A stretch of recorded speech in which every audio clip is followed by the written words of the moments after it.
Get started.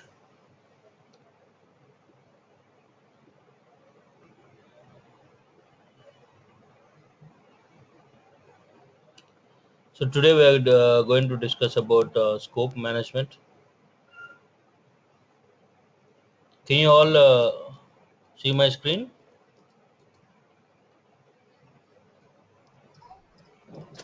Yes, Gopi. Okay. So project scope management. Okay. So today we are going to discuss about project scope management. What are the different processes involved in the project scope management, and what are the tools and techniques, inputs, outputs, and then we'll discuss through each and every point in detail. Okay. Let's get started. So basically, what is the project scope management? So here, the main intention of project scope management is all our efforts should be, put into the complete the project work, only the project work. That means no, additional value adds or no padding. We need to perform whatever has been asked, and we definitely need to complete that. There's no exception. So how are we planning to do the project work? Okay. And how can we collect the requirements? How can we? So for first step, let's go. So here it says processes required to ensure that the project includes all the work required and only the work required to complete the project successfully. So I've just drawn a few, this one. I think you might have seen this somewhere. So basically, why is it important to why is it important to document, build, and implement in the exactly same way what customer tells you to do so? Otherwise, if you try to give some value adds or go beyond and above what customer needs are, then it may be completely different from what they are expecting, and ultimately, we go, well, just there might be a lot of deviations from the final product. So in this diagram, you can see how the customer explained it. He just explained the basic need, and then how the project leader understood it, and how the analyst designed it, how the programmer wrote it, how the business consultant described it. I mean, when someone asks about how is the project going on, he might have explained that this is a sophisticated way of doing it. How the project was documented, okay, and then what operation installed. That means there is no nothing. How the customer was billed, okay, and how it was supported, and finally what the customer really needed.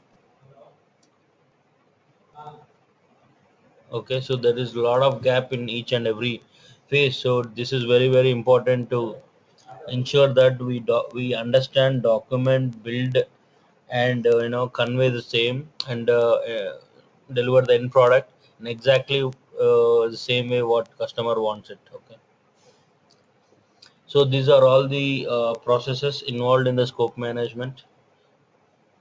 So first, any for any knowledge area, you need to plan well ahead how we are planning to do the rest of the stuff. So here also you have plan scope management. So here you document how the project scope will be defined, validated, and controlled. Okay, so it can be a simple thought, or it can be detailed to document how you want to do it, or things like that. Okay, and then the first step is collect requirements. So you will understand the so you'll define and document the needs of stakeholders. So first of all, if there is, I mean, obviously, when we think of a project in PMP perspective, you think of a very big project. You have hundreds of stakeholders, and across the world. So it is very very important to understand the requirements, and we need to see what can be taken further, or what can be just stopped. Because if, as I said, if the project is about a compliance, and some one of the important stakeholder might be requesting us to develop a report which will be useful for his trending and analysis for business development. So that is completely against the scope and objective of the project. So we you need to tell them that this is a deviation from the project objectives, and I don't take it. I know this is useful for the organization, but not in my project, some other project. So that's what you need to tell them. And it is also important to gather the information from all the stakeholders. Let's say we missed to identify a stakeholder, and obviously the requirements from him are not taken, then it is a huge gap. That means even identification of stakeholder is an important process, and then collecting the requirements from them is also collecting the requirements from them, and getting a sign off and approval alignment from them is also very very important. Okay, so basically collect requirement talks about the needs of the stakeholders, and define scope talks about the detailed description of what the project and product features are. So basically project so project activities maybe, or project requirements can be legal related, or operational related, or testing requirements, or performance testing requirements, or anything. The product scope is subset of project scope, obviously, because project scope defines overall, or the overall requirements, or overall activities to be performed in order to complete a project. So be it a project management scope of work, or anything and everything. And product scope means whatever the relevant service or product you are planning to build, the specific features to that product. Okay, which means whatever the product you are planning to deliver, it may be just 30% of all the other project work that you need to do. Okay, so that's why product scope is part of project scope.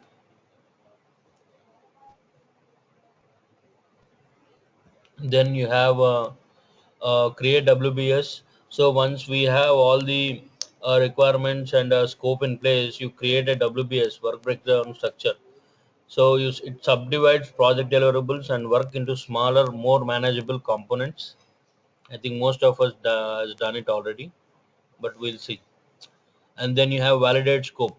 So basically formalizes acceptance of the completed project deliverables. So you will just check whether the deliverables whatever we got are as per the defined scope or not. So you match the functionality of the product or project work whatever we have proposed initially versus what has actually been delivered. So control scope monitors the status of project and product scope, manages changes to scope baseline. So it will try to see if we are going above or beyond, or trying to add more scope, or or we are not, we missed a few requirements, things like that. So it will track the status of the scope and then manage the changes to scope baseline. Okay, if there are any scope requirement additional scope changes, then again, so you try to understand, is it really important for the project or not, right? Let's go over. So as Vinit suggested, we'll have a 5 to 10 minutes Q&A session at the end of the session, and whoever is interested, they can stay and others can leave. Okay, so you park your questions for the end of the session. Scope management process groups mapping. So basically scope manage see time, scope, cost. So these things have processes in the planning process group and monitoring and control process group. Okay, so in the planning group you have a plan, scope management, collect requirements, define scope, create WBS. And in the monitoring and control group we have validate scope, control scope. So in the project context, scope can refer to, so like I said, a product scope defines the features and functions that characterize a product, service, or result. Okay, project scope is work performed to deliver a product, service, or result with the specified features and function.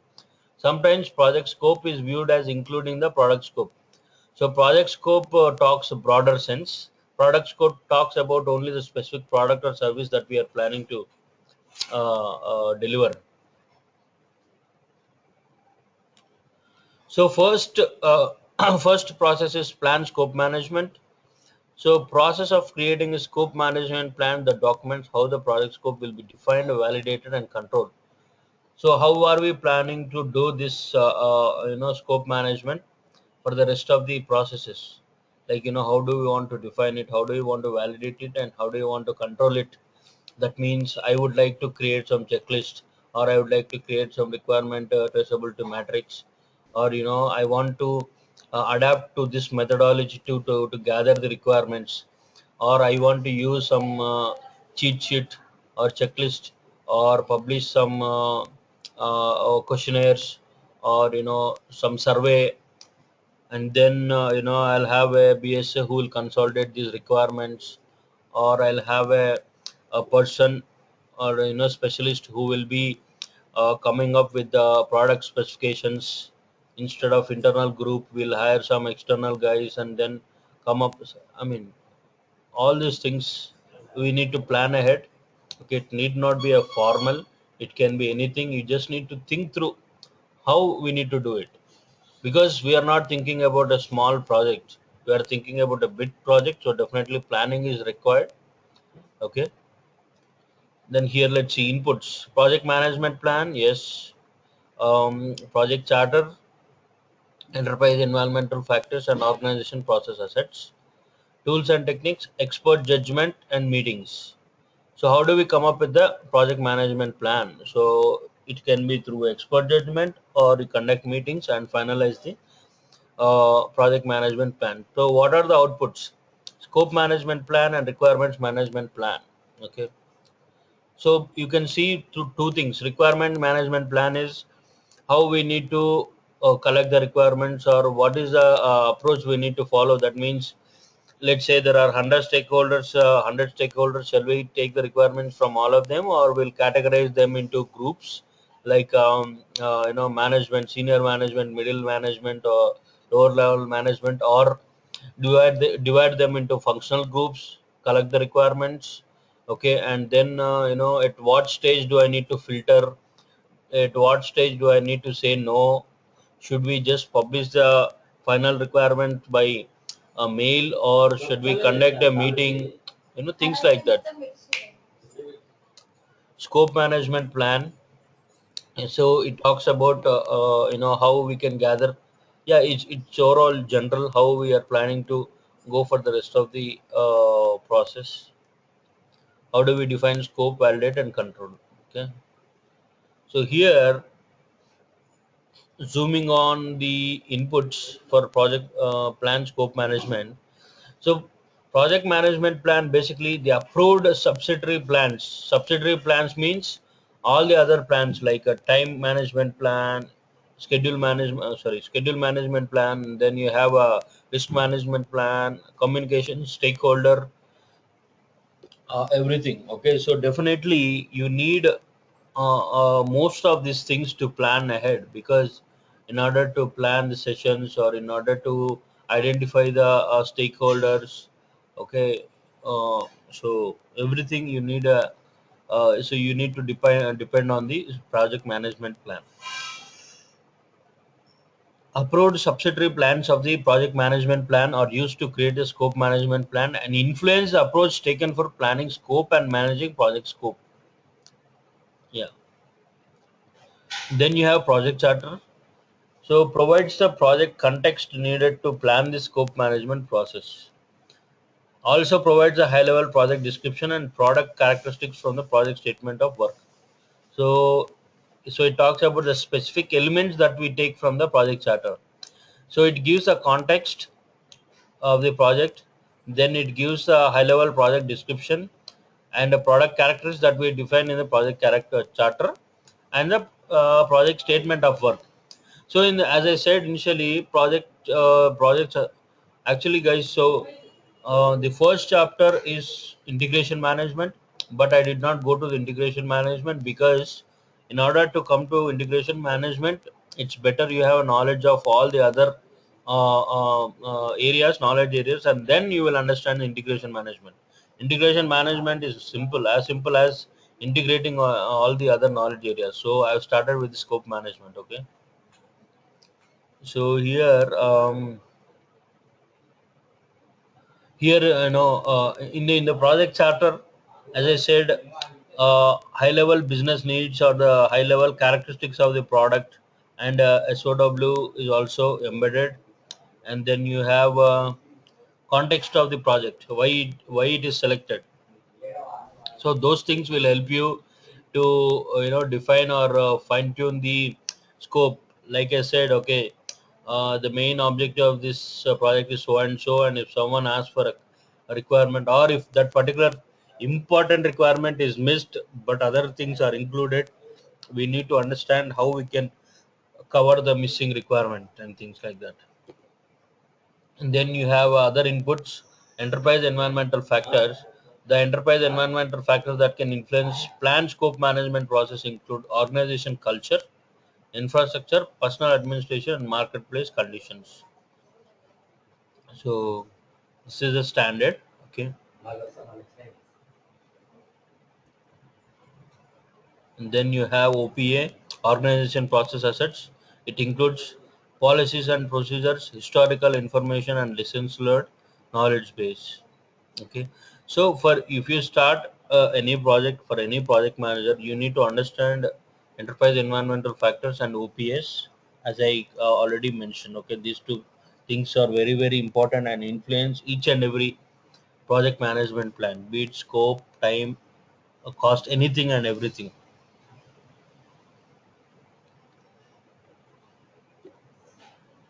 So then you have tools and techniques, expert judgment and meetings.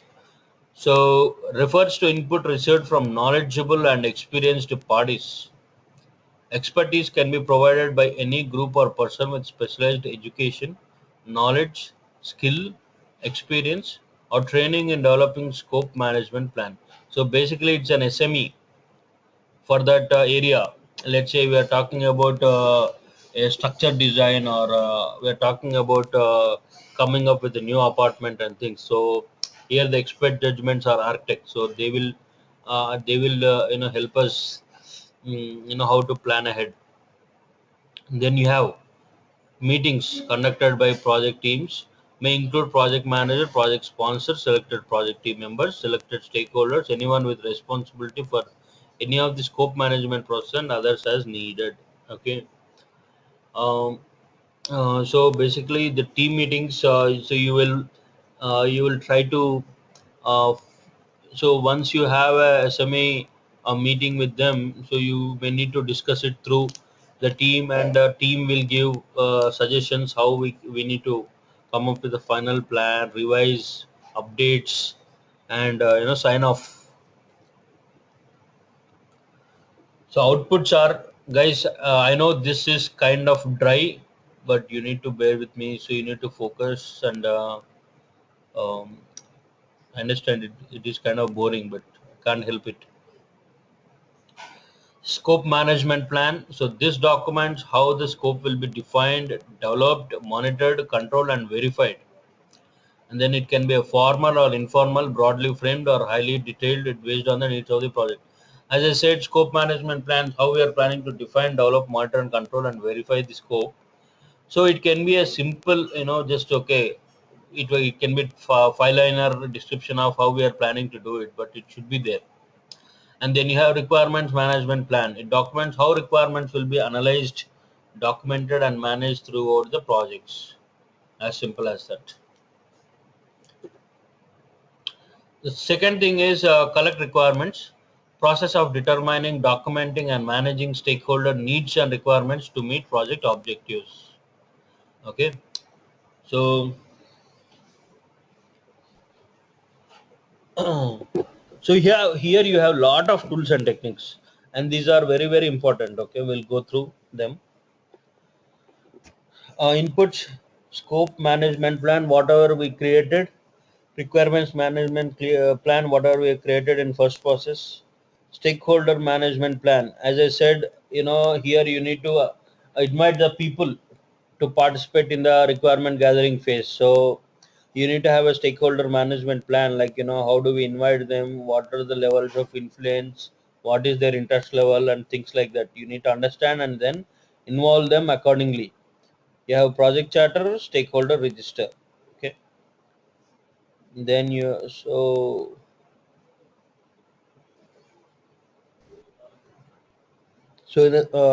whatever you created, scope management plan and requirements management plan, obviously those two are required, because that this is how we plan, like how we want to go for the rest of the process. So these two are required. Stakeholder management plan and stakeholder register, we already talked about it. The project charter, why is it important? Project charter, basically you have some high level requirements and the product features, so you need to take that. Tools and techniques, interviews, focus groups, facilitated workshops, group creativity techniques, group decision making techniques, questionnaire surveys, observations, prototypes, benchmarking, context diagrams, document analysis. And finally, the outputs are requirements, documentation, requirements, traceability matrix.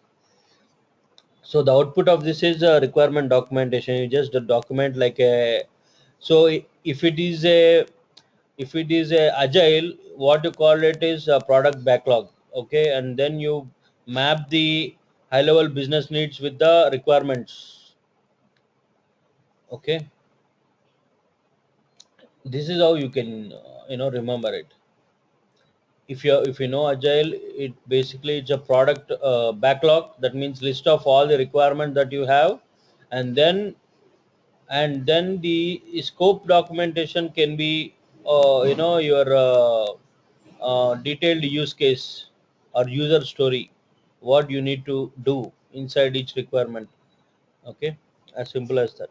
So interviews, tools and techniques. Interviews, yeah, standard. You go to you go to people and then interview what do you want and how do you want that requirements to be and things like that. So focus group is they will take a topic and throw more light on it, and we will go through each and every technique. Facilitated workshop, so basically we just give a topic and then people will work through it. Okay, see, these things are all are meetings, but each has a purpose. Okay, that means sometimes sometimes it just we can say the moderator can say, okay, let's start gathering requirements in this area. Then people say, okay, we need these kind of features on the product or these kind of features. Or it can be a secret, like 100 people agree on it, or the moderator will define that, okay, so how about this requirement, how many people agree to it or not. Okay, this kind of things as well. Or brainstorming sessions can be like, you just throw some idea, SME or someone, and then other guys will add to it, develop it to a matured thought, or final complete thought, things like that. We have group creativity technique, group decision making techniques, questionnaires and surveys, observations, prototypes, benchmarking is basically okay, so um, Apple Apple developed this iPhone with some specifications. So do we need to develop a similar quality product or less quality product? Things like that. So you already have a market benchmark. Context diagram is basically uh, so it gives a context of how we are talking. Let's say building a library. So building a library requires setting up the furniture. So you need to group the requirements into furniture related requirements. Or someone said that, okay, we need to set up the digital library. So it talks about digital library setup, like setting up the laptops or computers and appropriate software. Or third one talks about the library management, that means logistics of it, or in and out and other things. Another guy talks about the number of volumes required, or operational requirements, like 21 days. You cannot hold a book for more than 21 days, otherwise what is the cost or fine, things like that.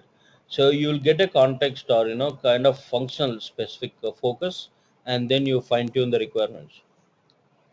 Document analysis is basically you have a white paper published or something, and then you take it as reference and develop it further. Prototype is basically demo. Like you if you want to develop something, so let's say flying car.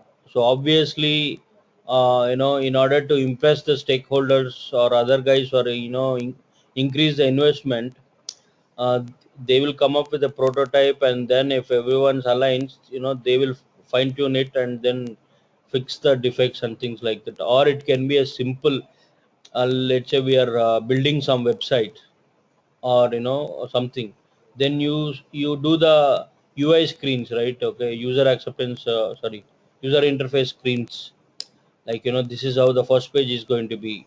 Click it. This is how the second page. There is no inbuilt logic already, but it just mocked up screens.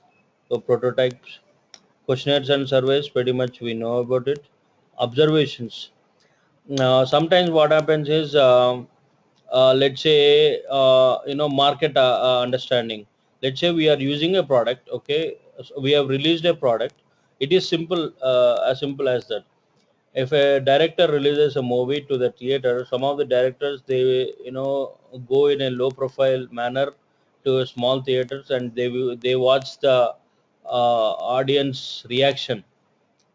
Okay, it can be their movie or other movies, because they want to have a kick of it, how the audience are reacting to a particular situation. Okay, let's say there is too much fight, or there is too much drama, how people are reacting, because he might have some family drama concept in mind, and he might watch similar movies with a similar screenplay. He will get a feel of it. Okay, because this is very boring scene, I don't think we should have it in our movie. Things like that. There are such directors who will do that. It is called observation. Or simply, let's say, a project might be to improve the user experience on a website. Let's say Flipkart. Obviously, because these guys are making billions of transactions, so it is very important that you invite hundreds of a couple of hundred users, ask them to get a feel of it, and then you observe how easily they can do it, or how easily they can select a product or something. And then based on that, they will find out how they need to revamp their entire system and things like that. Okay. Hello, guys, are you sleeping? Anyone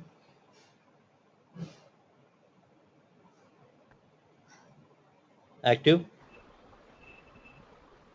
No, we are Yeah, not Gopi. active. We are okay.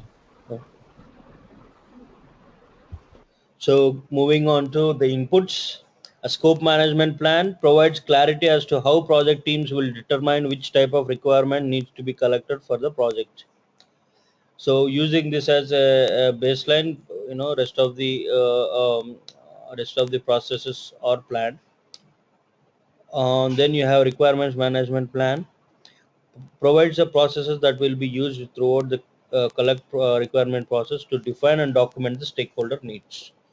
Okay, that we already discussed.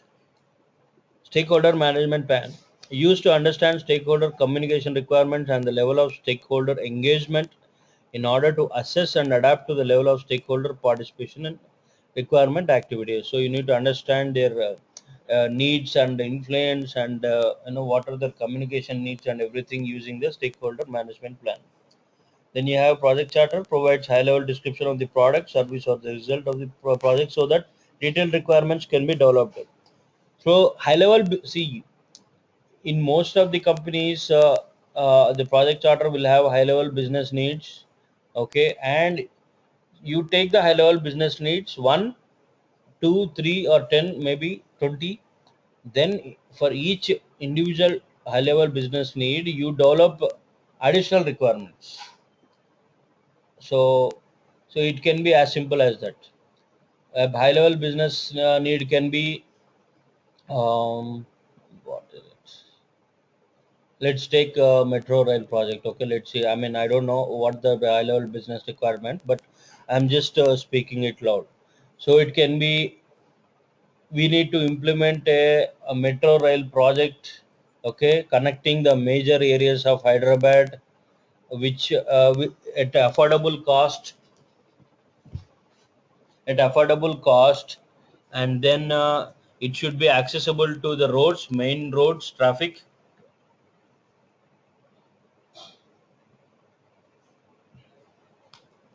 So I think, and you need to complete it within so and so time. And you can give like, okay, my reference is like it has to be on the similar lines of Delhi metro, or it can be on the similar lines of London metro rail project, or it can be things like in it needs to be completed in next 4 years, and then the budget is so and so, or I am already assigning this project to L&T because they have experience in this area, or what else can it be? Yeah, and they might talk about, so we need to gather the lands. I mean, because when you have a metro project, you need land. Okay, so they can say that, so we need 100 feet either side of the middle of the metro rail project, that we need to grab from people. Okay, and appropriate compensation plus alternate what do you call, allocation of land will be given to those guys who lose their land, and some other policies. Okay, have a very very high level things can be. Okay, I'm just talking through. Okay, it may be, or it may be because I never had a look at it. Okay, or I can take a project. Okay, we are planning to build a robust system where a partner or our business partner needs to be built. Let's say we have 100 clients. We need to have a very proper standard way of billing them. So you can have high level needs that, okay, this project should ensure that there is a uniform and very well defined model for charging our business partners. Okay, and second requirement is I should be able to store the documents for 11 years as part of statutory compliance.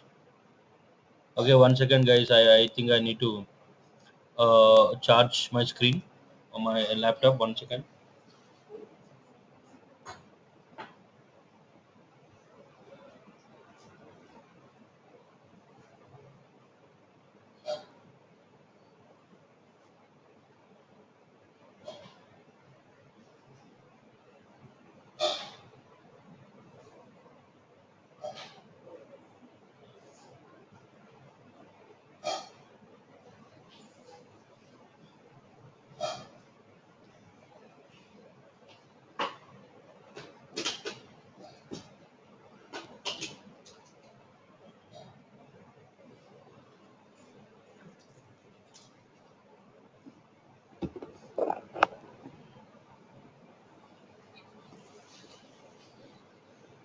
Did I lose you, or everyone is there?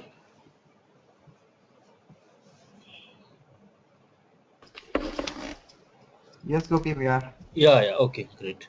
Yeah, Gopi. I need to check this as well. Okay.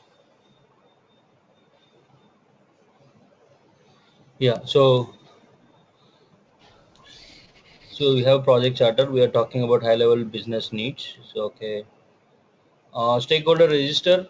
This helps identify stakeholders who can provide information on detailed project and product information. Oh gosh. Okay, and then it also captures major requirements and main expectations of stakeholders from the project. We already discussed that. So tools and techniques, interviews, description, a formal or informal approach to gather information from stakeholders, useful for updating confidential information. Cool. So if you have a one-on-one requirement gathering, then you need to meet that person in separately, and you try to get the details. Okay. Focus groups. Pre-qualified stakeholders and SMEs are brought together to learn about their expectations and attitudes about a proposed product, service, or result. Useful for when there are subject matter expertise, and where more conversational format is preferred. Okay, that means you have a voice meetings, okay, and in-room meetings. It can be both online meetings, virtual or in-person meetings. Um, so focus groups are like, as I said, some architects and owners coming in, and they talk about, I want to build, I want this in this manner, and then that architect will give some suggestions, and it starts like that. Facilitated workshops. Focused sessions to bring key cross-functional stakeholders together to define product requirements. These sessions help bring stakeholder consensus. So consensus basically means everyone come to a common agreement. Focused sessions are to bring sorry. So let's say there are 10 department. You have all the 10 department participate in that meeting to define the product requirements, and at the end of each requirement there is an agreement, overall agreement on a specific requirement. Useful for cross-functional requirements and reconciling stakeholder difference user stories in agile. Okay. And then you have group creativity techniques. Group activities can be organized to identify project and product requirements. Some of the group creativity techniques are brainstorming, nominal group technique, idea or mind mapping, affinity diagram, multi-criteria decision analysis. This might be too much of information, but do not get deviated from it. So these are some of the group creativity technique. That means you work on the requirements as a group. Brainstorming, nominal group technique, idea or mind mapping, affinity diagrams, multi-criteria decision analysis. So it is an essence. It is an assessment process of multiple alternatives with an expected outcome in the form of future actions. There are multiple methods of reaching a group decision. Some of them are unanimity, majority, plurality, dictatorship. Unanimity means basically, uh, like, if you want to, in most of the political parties, if you want to elect if you want to elect a, what do you call, the parliamentary, sorry, assembly floor leader, or party leader for this year, things like Chandrababu Naidu, KCR, it is unanimous voting.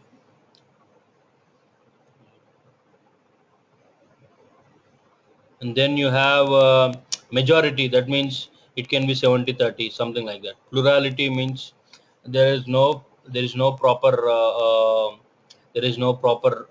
majority, so, but you try to just 51-49, things like that. Even if it is a small one vote deviation, you try to take it. Dictatorship means that whoever is leading that meeting, he will decide, okay, this is going to be our agenda, this is what we need to build. That's it. That's end of it. Like in Iran, Iraq, or you might have seen that movie Dictator. So they'll just talk something. A scientist will create a specified rocket, but he comes and says, I want it pointed.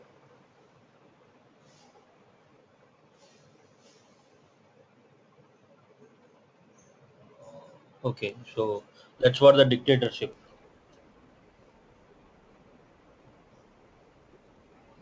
Questionnaires and surveys, these are used to quickly accumulate information from a large number of respondents, suitable for a quick turnaround, varied audiences, etc. One second. Gosh.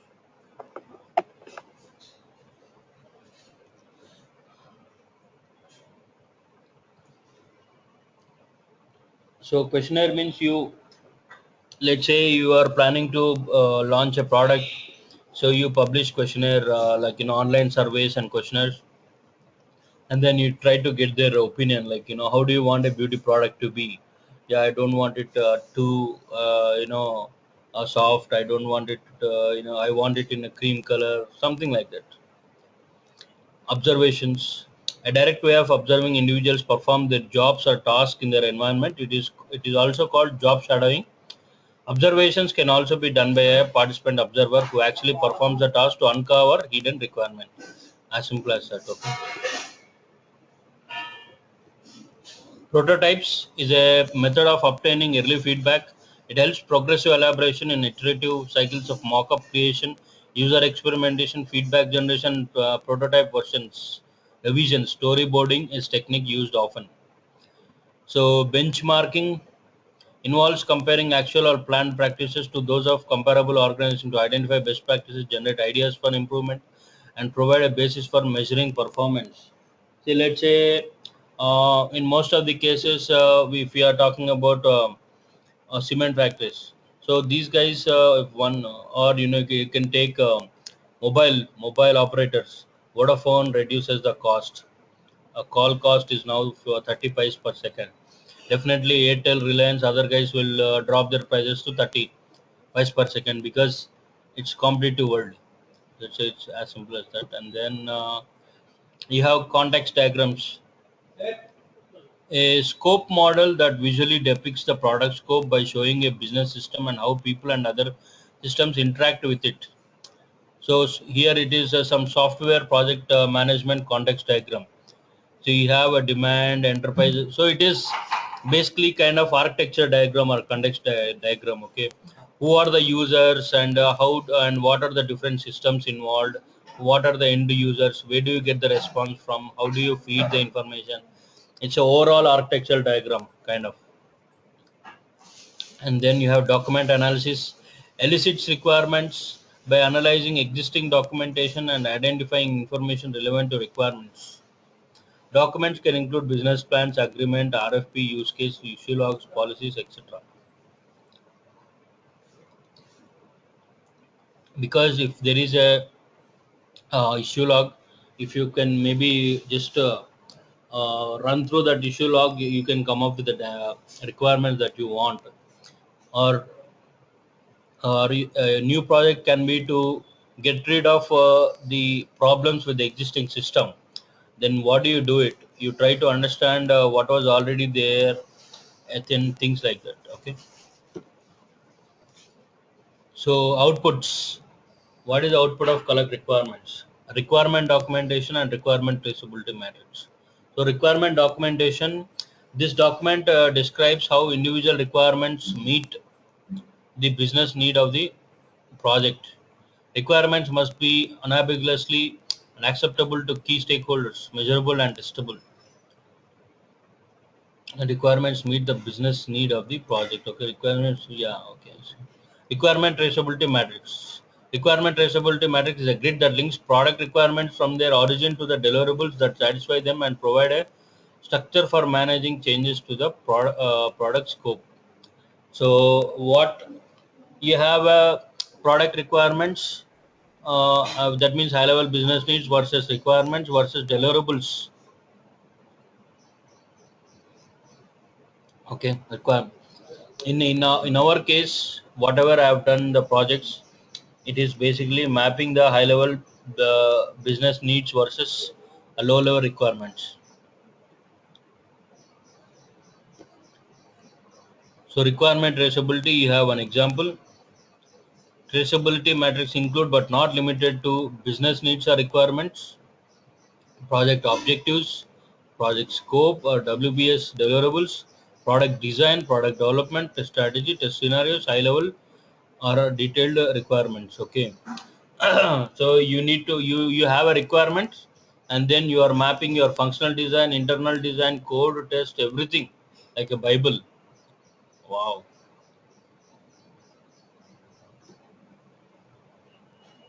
The next step is define scope. Just give a minute. Okay, give me a minute.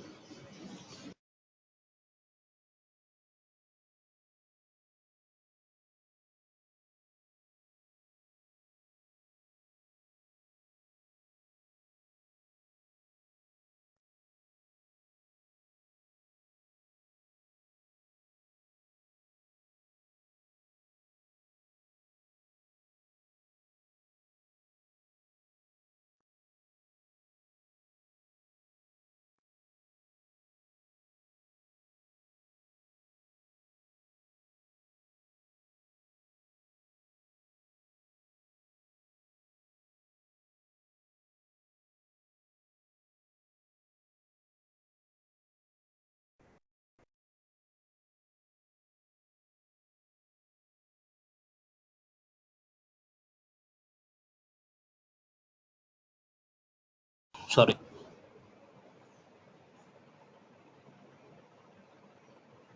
So define scope, scope management plan, project charter, requirement documentation, OPS, tools and techniques, expert judgment, product analysis, alternative generation, facilitated workshops.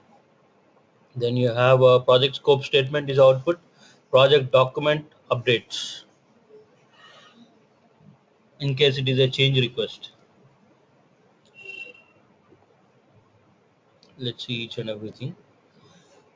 So in the scope management plan, establishes the activities for developing, monitoring, and controlling the project scope. Then you have project charter, provides a high-level project description and product characteristics. Requirements documentation, whatever we created in the previous process. OPS, scope definition can be influenced by organization assets like project files, policies, procedures, and templates.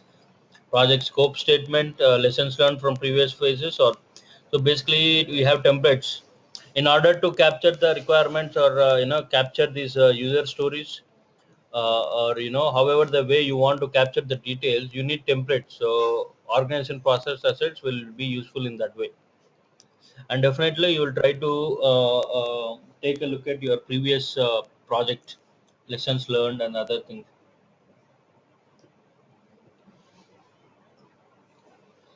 So tools and techniques, expert judgment, like I said, SMEs, used to analyze the information needed to develop the project scope statement. This can be provided by consultant, stakeholders, subject matter experts in the industry groups, etc. So then you have product analysis, effective tool for projects with the product as deliverable. This includes product breakdown, system analysis, systems engineering, value analysis, etc. It's basically a deep dive analysis on product specifications. Okay, like design diagrams, and then specification analysis. Okay, systems engineering, value analysis, etc. Alternative generation, used to develop as many potential options as possible, can include general management techniques like brainstorming, lateral thinking, analysis of alternatives, etc. So how do we define scope? We can define using alternative ways. Okay, so you document as many potential options as possible using a brainstorming, lateral thinking, or analysis of alternatives, etc. So these are all normal part of any group discussion techniques. Maybe if we can do a Google on the group techniques, group decision making techniques, we'll understand that. You have a facilitated workshop helps to reach a cross-functional and common understanding of project objectives and its limits. So a discussion between different functions. So what is a project scope statement? It describes the project scope, major deliverables, assumptions, and constraints. It details the project's deliverables and the work required for them.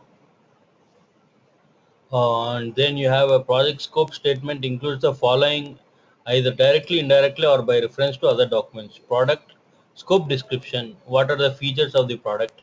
Acceptance criteria, how do you say that the product is accepted, or how do you ensure that project phase, or how do you ensure that user acceptance testing? If I can see a screen, when I click on a screen, it should pop up a message showing that your process is complete. This can be acceptance criteria. Or when you write a user story, for example in Agile, you will mention what is acceptance, how do you want, when do you say that this requirement is achieved, that is called acceptance criteria. And then you have a deliverable, actual deliverable. Then you have a project exclusion,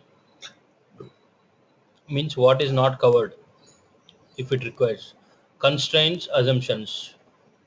Assumptions means currently being developed on MicroStrategy version 9.6, but there may be other versions, and if that is the case, this code won't work in the latest versions, and it requires upgrade at that level, things like that. Okay. Constraint means restrictions.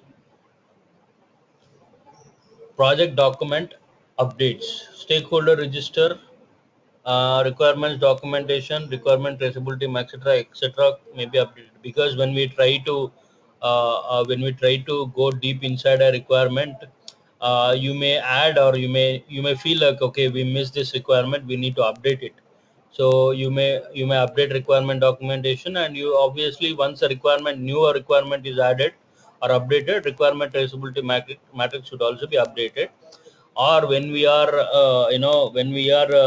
gathering a detailed specifications, it may come up as a, we need to have an alignment or acceptance criteria can be, the legal department analyst should sign off on this deliverable, but that guy is never captured as a stakeholder.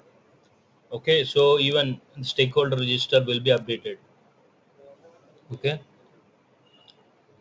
so don't get confused if our normal projects do not have these many things.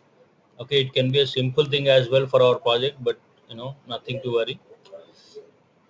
But we need to think through in a PMP standpoint. Okay, so we'll go through the project scope statement again, because it is very very important. Even though it says a statement, it's not a single a word or a sentence or anything. It includes the overall project scope. Okay, describe the project scope, major deliverables, assumptions, and constraints. It details the project deliverables and the work required for them. So we are talking about overall project, which includes the product features as well. And then you have project scope statement includes the following, either directly, indirectly, or by reference to other documents. Product scope description. Okay, acceptance criteria, deliverable, what do you deliver. Okay, like it can be a web portal, specific feature or specific web page in a portal, or it can be a separate spare part, or it can be anything. Okay, and then you have project exclusion. That means we always mention what is included and what is excluded. Okay, we will mention that this product has some, let's say, it can search anything on the Google, but here you have exclusions. It won't search with the extensions dot reflex or some other extensions, because it is against our policy, something like that. Constraints. Say if there are any constraints, uh, then you have assumptions. We covered it. Are we clear here? If there are any questions, we'll park it later. Okay. Project up.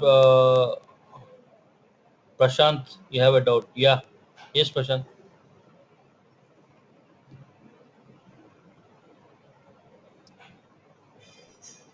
Prashant, you have a doubt or? Gopi, I said I'm clear. Okay. Okay. Sorry. No, no, you said I was clear, so I said yes. Yeah. Okay.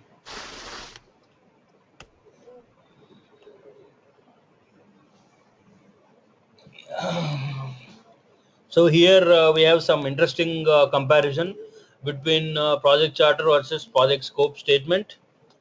So project purpose or justification is mentioned in the project charter. Project scope statement, the project scope description progressively elaborated. That means in the project charter you will give like very small high level details that I want a metro project connecting to important places with high connectivity, and it should complete round to end to end trip in 20 minutes, 30 minutes, things like that in the project charter. When it comes to project scope statement, you tell them that, okay, the first starting point is Gachibowli. One way is, you connect from Gachibowli to High Tech City to Jubilee Hills to Yusufgura. So you give the complete map, and you give time taken from first point to second point, and how the train can accelerate. Like initial pickup is 0 to 60 kilometers per hour in 10 seconds. okay, or it can be okay, it can be like features of what could be our metro stations might have. Metro stations are equipped with canteens, local canteens, and you have barricades to protect the intrusion of passengers, or you cannot cross the a barricade, or multiples. So it's a detailed, progressively elaborated. Then you have measurable project objectives and related success criteria. Measurable project objectives and related success criteria. Okay, so on a project title, you can pretty much mention it as on a high level, and you mention you for each requirement you will document what is the specific acceptance criteria. So let's say a vendor is building vendor is building your train for you. Then you will mention, okay, I want the seat to be at least 50% Italian leather, 50-50 combination of Italian leather plus some other fabric, or low grade leather. Then he will come and show you. Then your inspectors will just do some analysis. They will ensure that it is 50% pure Italian leather plus some other this one, because purest form is not possible and it is not affordable cost. So that is acceptance criteria. That's when you said, okay, I'm fine with this product. Or when you are testing your train, you need to have specific, because you have a 6 months of trial run. It keeps doing to and fro run, and it tests your tracks and everything. Okay, a track should not contrast or expand within during this winter period or summer period, or it can contract or expand up to plus or minus 2 centimeters, 1 centimeter. So that's why it tries to test in all the seasons. Okay, and finally you accept it. Mahesh left.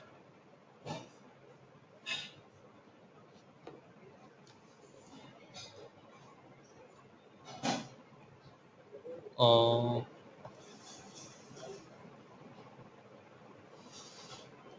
I think Mahesh might have felt that I know everything about this, so I'm leaving. I don't know, or it can be a disconnection as well. Okay. Then you have high level requirements. Here you have project deliverables. High level project description. Here you have project exclusions. High level, I mean, it's not a one-on-one comparison. Basically, it lists down all the contents, and it lists down all the contents. Okay, it's not one-on-one mapping. So you have high level project description, high level risks, summary milestone schedule, summary budget, stakeholder list. I mean, important stakeholders, director of this function, things like that. Project approval requirements. That means any requirement related to statutory compliance will be signed off by the chief operating officer. Any financial budget requirements will be approved by chief financial officer. Okay, or any operation requirements will be signed off by chief operating officer, things like that. Then you have assigned project manager responsibility and authority level. This we already had a look at it. What is the project manager's responsibility and authority level? Is he a coordinator, or he has a command over the project? Can he, what level of decisions can he make? Does he need to connect with a program manager, or can he take his own decision? Things like that. Name and authority of the sponsors. Okay. Whereas it comes to project scope statement, you have project scope description, acceptance criteria, project deliverables, project exclusion, project constraint, project assumptions. Okay. Create WBS. Guys, are we good to continue, or do we need to take it in the next session? Shrikant? I'm okay with continuing. I mean, Shrikant? I don't know because I'm in the night, so it's okay. Okay. Shrikant? Vineet is fine. We are okay, Gopi. Can we continue? Okay, sure. Shrikant is not there. Yeah, he's there actually. Okay, I think he's also fine. Okay. Prashant, can you just ping Mahesh and see if he is planning to join back, or it might be a boring session for him, or don't Okay. mind, I'll wait.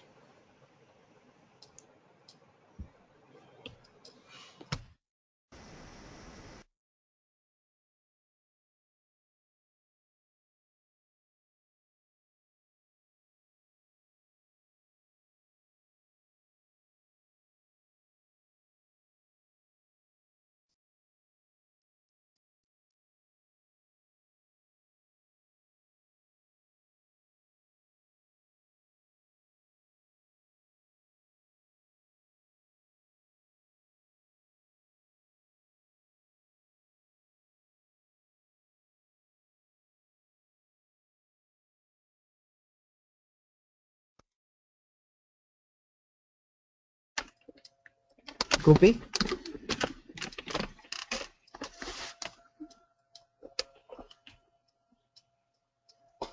Gopi, are you there? Mahesh is not reachable on phone, so I think it's better to continue. I mean, if he wants to join, he can join later.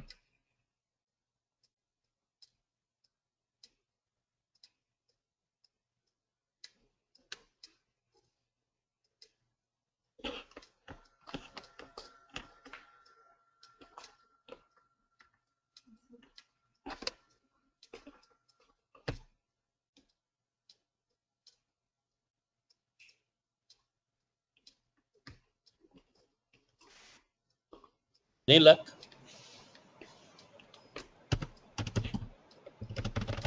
No, he's not reachable, so it's better we can continue. Yeah, okay. Cool. Hey, Gopi, Srikanth here. Yeah, Stikant. How long are we going to continue today? Actually, WBS,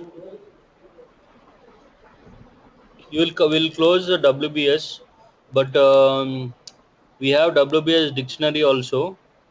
It takes another 15 minutes at minimum, Shrikant. 15 minutes. Okay, okay. Okay? Okay, fine, fine. Yeah. Carry on. Yeah. Okay. And Gopi, your voice breaks a lot. I don't know why. Oh, is it? Yeah, I'm still at my hometown, Prashant. I'm trying to connect from my Yeah. phone. I'm tethering my bandwidth. No problem, no problem. Yeah.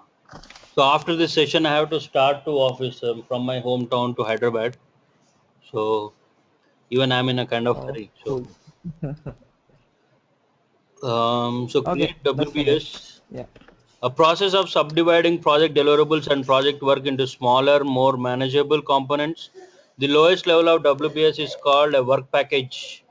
So as I said in the initial sessions, so you need to break down to a certain level where it is measurable, traceable, and so you do the estimation on a work package, like so that's how you need to break down it to further levels. Okay, not too detailed. I mean, not individual task. You should not break it to individual task, but it is a measurable work package. Okay, we'll see. Basically, see, if you, it can be assigned to a team or a group or a individual person. Okay, the work package. Example, I have like 10 modules in the project. So in the design phase, you can say 10 different design modules assigned to 10 different leads.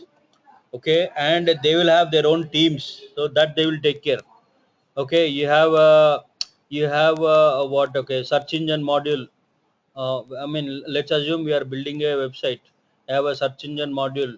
You have a backend database related module, and you have a user interface module, and you have what else you have? You have a performance related module, or you have a testing related module. Okay, things like that. Or if one person is automating all the test cases, so that is also he will do his part. Okay. So inputs: scope management plan, project scope statement, requirement documentation, enterprise environmental factors, organization process assets. Tools and techniques: decomposition, expert judgment. Decomposition is just breaking down a bigger piece into smaller piece. We can say body is decomposed. That means our entire body will be eaten over by all virus, bacteria, insects, and things, and then that is decomposition also. So you are breaking down into pieces, and bringing out to a smaller piece work package. Expert judgment. Okay, basically this kind of breaking down is done by an SME, or a project, a person who has good knowledge on the overall project and product. Okay, maybe an architect or a or a director suggests that, okay, we should be doing it in this way. And then you have a scope baseline, you have project document updates as outputs. Let's see. So project scope management plan specifies how to create WBS from the detailed project scope statement and how WBS will be maintained and approved. Okay, good. So sometimes people will, there are different approach, top down or bottom up approach. That means some people start with the lowest points and bridge the gaps to reach the high level milestones, or vice versa. People will come from top and they will, when you the output is same, but it depends on the approach. Okay, sometimes you know what you need to build at lowest level, and then you try to bridge the gap between the high level milestone versus what is the intermediate stages, or high level milestones, and then you bring, bring down to the work package level, top up or bottom down, bottom. Okay, so two approaches. So in the scope management plan, you will define how you want to, come up with this. What is the approach, and then how it is maintained and approved. Okay. Project scope statement describes the work that will be performed and how, and the work that is excluded. Okay. Requirements documentation describes what needs to be done to deliver the project and its final products. Enterprise environmental factor. So here you have specific WBS standards relevant to the nature of the project. Refer OPA means templates. You will take the WBS templates and existing project WBS. Here you have tools decomposition. It is a subdivision of project deliverables into smaller, more manageable components. Work package is a work defined at the lowest level of WBS for which the cost and duration can be estimated and managed. Okay. So, or it can be building a apartment or a house. So you have electric related work, you have concrete related work, you have iron related work, you have wood work, and you have interior paint job. So you have, so if you assume building a house, I think that is the best way of, realizing the things, how you break down to a lowest. So obviously you have individual assessment for paint job, you have individual assessment for woodwork also. You can further drill down. Windows are different, doors are different, and like furniture, household furniture is different, or anything. Okay, or the wood used inside the frame or walls. Okay, other things you can still drill down, and you can estimate, because the vendors can be different. Doors can be manufactured by one vendor and furniture is a different vendor, and things like that. Expert judgment used to analyze the information needed to decompose the project deliverables down into smaller components in order to create an effective WPS. Predefined templates can also be a source of expert judgment. Okay, I would say you take the previous project WBS and work on it. That is the best way of doing it. But if you don't have it, maybe you have to Google it and find a template and then work on it. So an example of WBS for a new web application for a bank. Hometown bank. So you have requirement gathering, design, creation, testing, hardware, customer acceptance, wrap up. So within customer gathering, you have RFP response, hardware requirements, network requirements, software requirements. So these are all the work required to. Okay, so these are all the high level milestones, or that milestones required, project work required to be done. Okay, so it is not just the specifications of a product, but it's overall what is that we see. In order to build a final product, you need to have a design, you need to have prototypes, you need to build it, you need to test it. So that is each and every part of it is a work for the project. So that's how you define. So now get a feel of it. Design, you have interface prototyping, use case diagrams.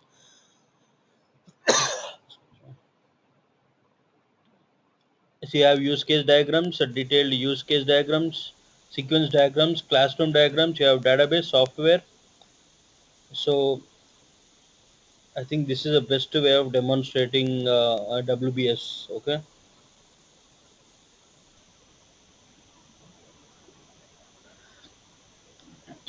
So you have a representation of WBS. WBS structure can be represented as using phases of life project life cycle as a second level of decomposition, with the product and project inserted at the third level.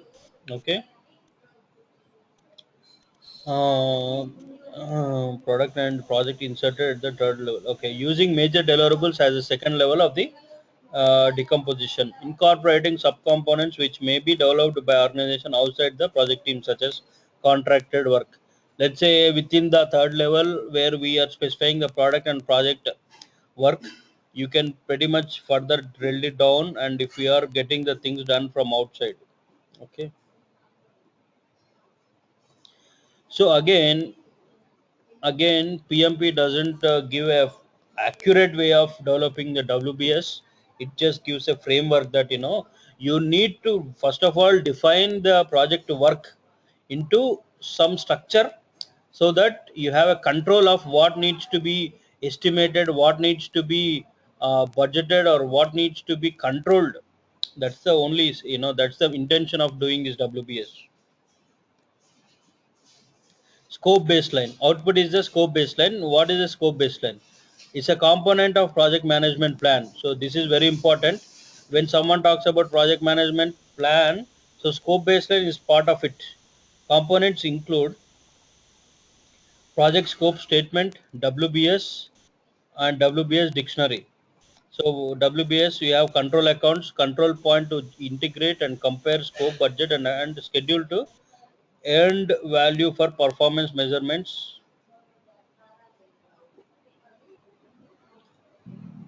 are placed in the WBS.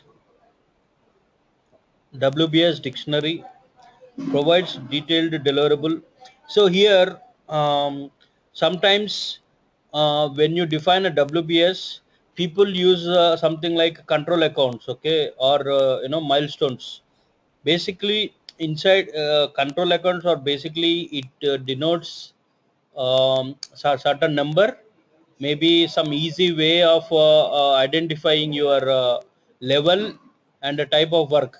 Let's say design, within design, you are in level 4, but design, so it can be 3 4 5, number can be 3 4 5. That means vertically third column and fourth row, and then within that you have fifth element, something like that. An important thing is WBS dictionary provides a detailed deliverable activity and scheduling information about each component in WBS, like code of account identifier, work description, cost estimates, etc. Okay. WBS dictionary means you have individual work package, then that individual work package has all the details: who is the responsible person, what is the schedule for that work package, what is the cost for that project, and how do you identify that specific work package. Okay, so the task assignment usually happens, or estimation happens, or tracking happens at a work package level, and that information is included in the WBS dictionary: work package 1, work package 2, work package 3, etc. So example of a WBS dictionary: test software, WBS dictionary entry. Work package ID and name 324, test software. Okay. Statement of work: the goal of software testing is to verify that Bright Hub PM software implements all the required. So in that work package you need to describe what we are planning to do, and who is responsible, and what are the schedule milestones to complete this work package, what are the quality requirements, and you have a account identifier, and you have a resource requirements, and cost estimate. So I was talking about a particular example. Okay, like one student, so one employee is very rude, and when project manager asked about the status, he says, what work, which work? Okay, and I don't know anything about it. That means that resource, this WBS dictionary is not well defined. Okay, so you have each package has a name, and in many WBS the work package will have ID numbers. Okay, and you have statement of work. This is just a description of work that needs to be done. Okay, do not forget that the WBS does not show dependencies among work packages. Okay, and you have this is one of the WBS dictionary entries for the Bright Hub PM project. It goes with the test software work package in the WBS. And you have schedule milestones. Each work package should be small enough to make cost and resource estimate. Okay, and then you have account identifier is important. It is how you book WBS into companies. Okay, the account identifier is important. It is how you book WBS into company's accounting system to make sure all the work is paid for. Hmm. WBS create WBS outputs continued. So you have project document updates. So updates to project documents including requirements document. In case there is some when you create a WBS, you may end up because when you try to go at a lower level, you may uncover new risks, or you may uncover additional what do you call constraints, or you might.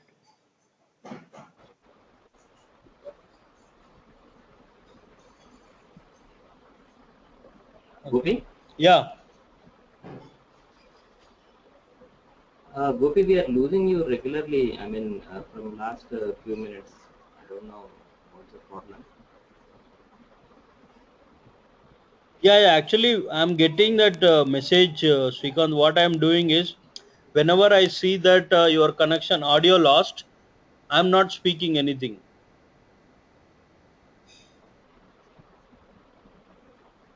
No, I'm also getting signals that your audio is lost, but whenever that happens, I'm not talking. When that audio is restored, then only I'm speaking. So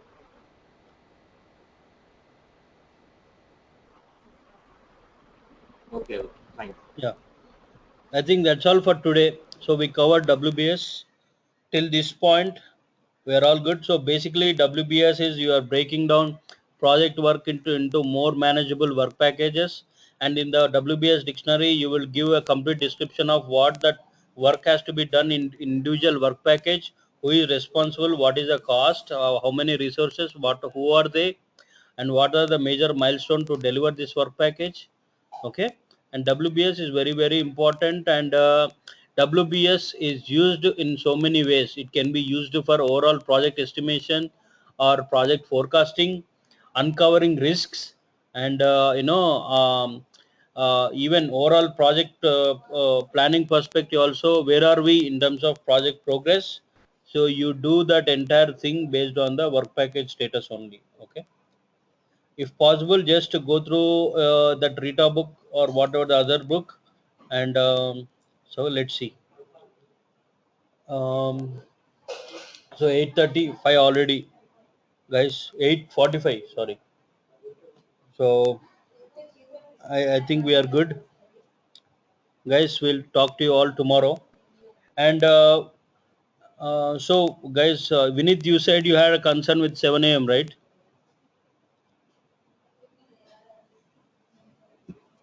Yes, Gopi, if possible, I mean, if the all the people are okay, we can move it to 8, or as if not 8, at least till 7:30. Yeah. Srikanth, will it work for you? 7:30 should be fine, Gopi, because again 8 would be, I mean, I'll be late to the office. Even I will be late to office.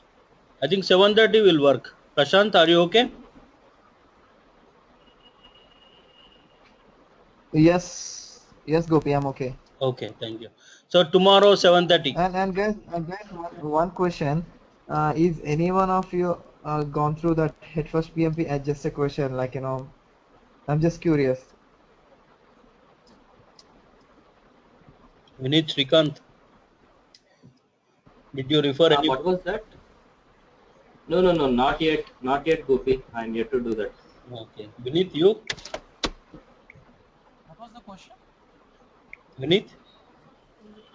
What was the question, Gopi? No, Prashant was asking whether you know anything about Head First book. Did you refer it? No, no, no, I have not heard any. Okay, he did not look at it. Okay. Yeah. I mean, Prashant, I would say, I mean, if you did not refer it any time in the past, why don't you start working on a fresh book, universally accepted book, which is beta? I mean, so are you not able to get it online, or what is the problem?